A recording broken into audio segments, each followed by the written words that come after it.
Hey everybody, my name is Doug Eberhardt and I teach screen printing at Edinburgh University.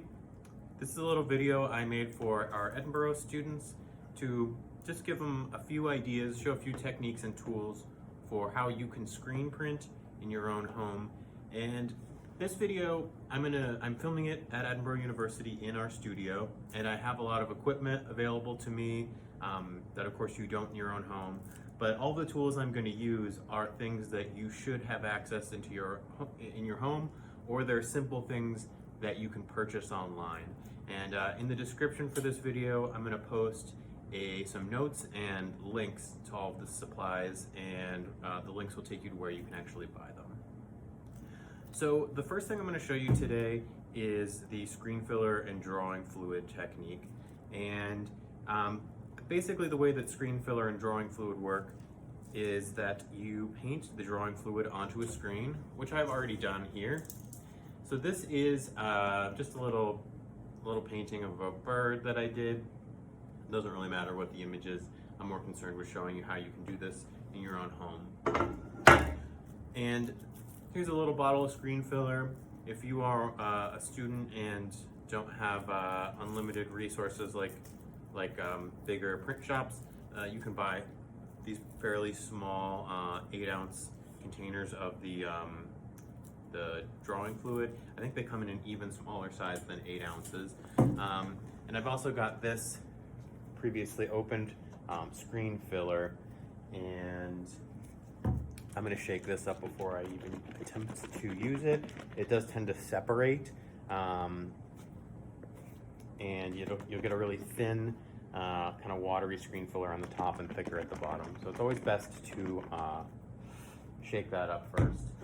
And so this screen, I posted some links to some places you can buy screens, but having a small screen or a couple small screens in your home studio is a pretty easy thing to accommodate.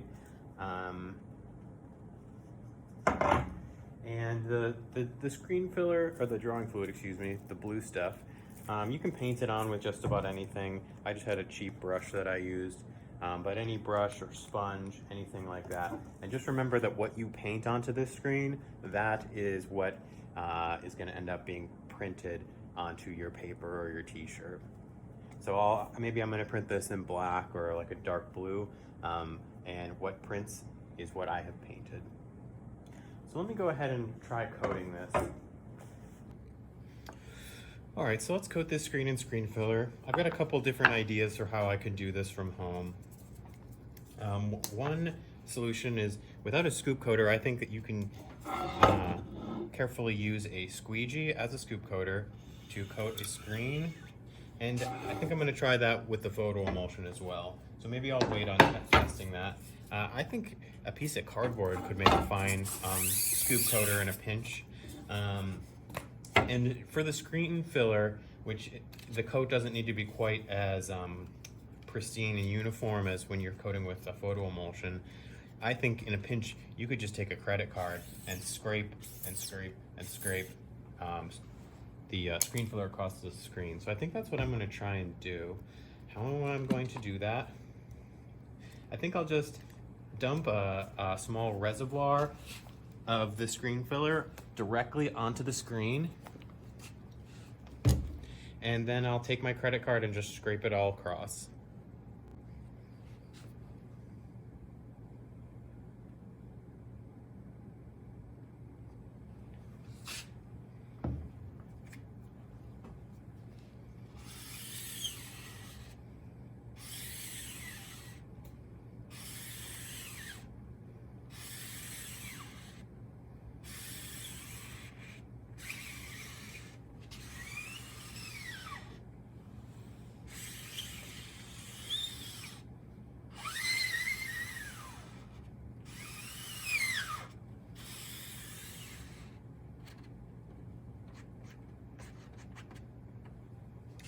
All right, now I can pop this in front of a fan and let it dry.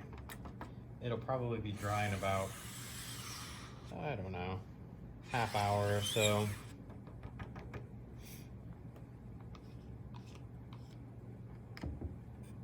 So my screen is dry. It's not the prettiest coating, but it's going to work just fine. It should be pretty resilient and stand up to quite a few pulls. And to get the drawing fluid to fall out of the screen, you're going to want to spray it with some water, and you could use a hose, you could use like a shower, a bathtub. Just about any water source is going to work just fine. I think I'm going to try using this sink right here. We have this sort of mess sink that we clean inks and things like that, but I think any sink will work just fine for washing the screen filler out. So if you have like a sink in a basement maybe that where you don't mind getting some ink in and around it, that might be a fine solution. So let's see how this works. So I'm going to put the screen in, and let's just run some water over it.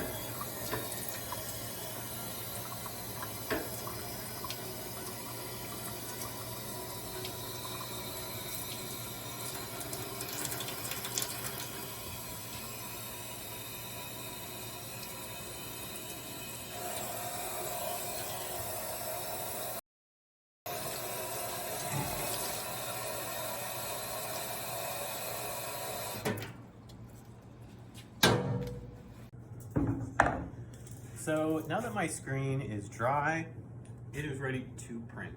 If you were going to print this from home, you're going to need a couple of things. For one, you're going to need a surface to print on. And if you have an old table, or if you could buy a bridge table or something like that, you could easily attach some hinge clamps to that table.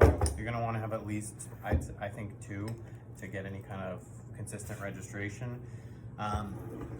We have this little board that we've made in our studio for mobile printing. I've taken this to exhibitions and stuff and printed live. And this board is just it's a piece of plywood, and then it's got a masonite surface attached to it, which is important because whatever surface you want to print on, you're going to want to be really smooth so that you don't get any wood grain or any kind of texture showing up in the ink. Which could happen. And this has 2 heavy-duty hinge clamps bolted to it. So other things you're going to need are some paper, which I won't tell you where to get that, but there's tons of sources online for printmaking paper. This is a French paper, not from France, but the French paper company, and it had some kind of speckle tone. So you're going to need ink and a squeegee. I have links to where you can buy ink and squeegees below as well. And then for registration purposes, you're going to want a sheet of clear acetate, and that's so that you can see where your print is going to fall when you do start printing. So I'm going to attach this clear acetate with just a piece of clear tape to my board. And now that it's attached, it's kind of hinged like a book. I can see where my print is going to fall. And let's just go ahead and attach this screen.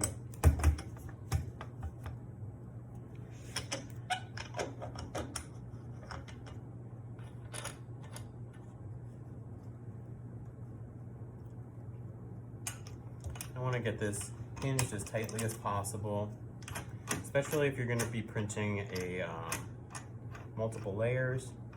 Then it's going to be very important that every layer that you print falls in the exact same place.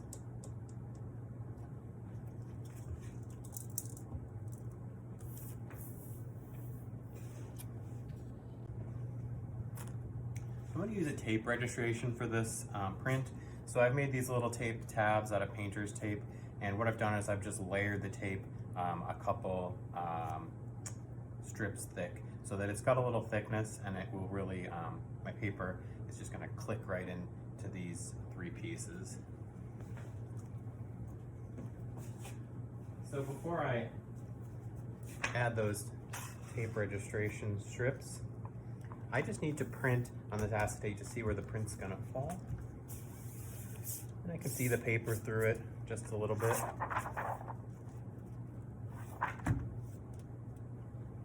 Okay, I like to put the paper under there just so that if it raises the acetate up even just the slightest, it feels like it'll be a little more consistent. The acetate should be a little more accurate to what it will be on the paper. I've got some spatulas here. I'm just gonna spatula a little ink reservoir above my image, and then I typically like to flood my ink through the screen before I print it. Some pretty thick blue. So I flooded it. Now let's pull and take a look at what this looks like. And I'm going to flood it again so that the ink doesn't dry out.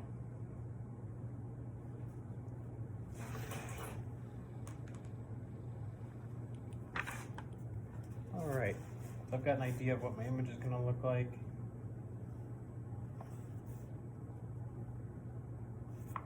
And I've moved my paper underneath the acetate to a place where I'm satisfied with it. I'm going to push the acetate aside. I'm trying to be very careful not to move my paper while I put these 3 strips of tape where I want them.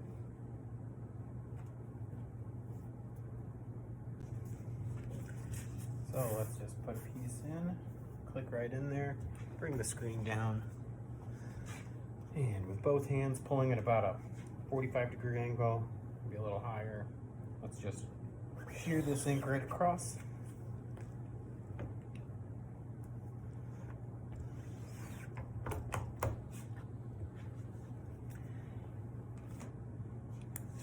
And my final product is not bad at all. It's a little bit painterly.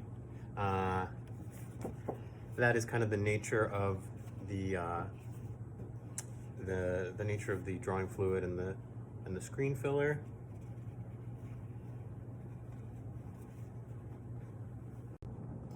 And so when you are finally finished, you're going to want to clean up all this ink. And I've been using a water-based speedball ink, and I'll just remove as much of it as I can from my squeegee and from my screen. And then I'll just clean it up in a sink. You could clean it up in a shower or a bathtub. Maybe you have a spare one that you don't use very often. I would recommend cleaning the ink really thoroughly if you use a bathroom, use any kind of some bathroom fixtures that you actually like. This ink will clean up just fine. You can clean up every single little spot of ink, but if you leave any of them to dry, they will just become more and more impervious, and you will have a really hard time getting them off of anything once they're dry.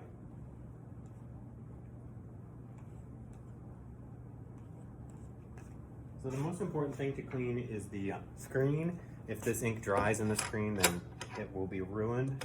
So I'm going to take this over to the same sink that I originally washed it out in, and I'm going to clean this ink out of it. And using a sponge is going to make this quite a bit easier.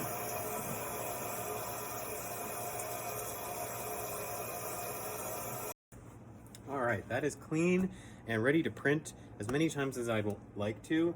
You might see a little breaking down as you if you printed it over and over and over and over again. But this is, once it's dry, it's ready to print again. I could print it in different colors, whatever I want. But since I don't want to use it anymore, I'm actually going to try and reclaim this back to a pristine, perfect screen. That can be kind of a challenge if you don't have a power washer, but I'm going to do my best, and it's going to definitely take a little bit of elbow grease. When you're ready to clean your the screen filler off of your screen, you can do so with a little bit of powdered bleach, and this is what we use anytime we clean screen filler off of a screen. And typically we use a power washer to help the process along a bit. But since I'm going to pretend that you don't have access to a power washer, let's just really scrub this as best we can. We'll add a little bit of water, work this into kind of a paste. And I think that if you break it down enough, then it should rinse out pretty cleanly with just a regular old faucet. So that's what I'm going to attempt to do. I'm going to use this really abrasive pad. And I think bleach and this pad, stuff that you could get at any drugstore or any grocery store. These aren't hard to find or expensive items. Alright, so I've been scrubbing this pretty hard for about 5 minutes. I'm going to try running some water on it. And we'll see what happens. The thing is that power washers really save us a lot of time because they're so powerful, and they're just a tool that is really good at cleaning. But I believe that if you take the time and really scrub something like this and just put a little bit more patience into it, you can clean something pretty thoroughly and pretty successfully without a tool like a power washer. So let's see how this water reacts to what I have done.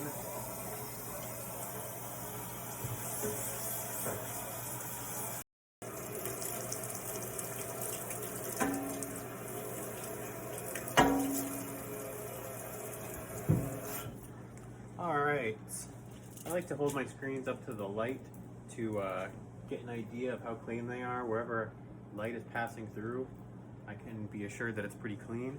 This screen is not bad at all for just having been cleaned with a faucet.